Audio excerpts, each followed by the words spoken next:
Today, I want to talk about John Stuart Mill's autobiography, in particular, the review he gives of his father's history of India. So, his father was an author and supported his family by writing, and he wrote a large history of India.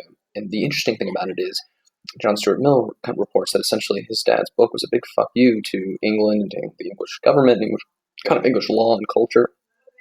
And it's pretty impressive considering that he's dependent upon them for money to a certain extent, right? I mean, he needs people to buy this book, and so the way he reports on it, which I think is so interesting, is he says he may, referring to his father, he may have expected reputation from publishing this book, but certainly not advancement in life.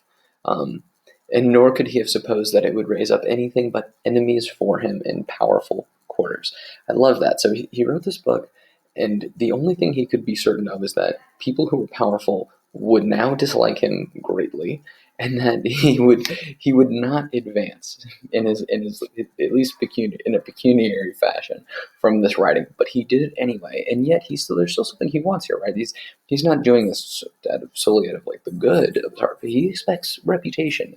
And I think that's fascinating, right? That he's pushing forward these ideas of democratic radicalism, and that there's this the colonialism may not be a good form of may not be good, and yet he recognizes that history will be on his side one day. So I love that. I wish I could embody some of that when I look at issues of today. That you think, okay, I suspect this will be on the which side will be history will look favor upon, and to act in that way.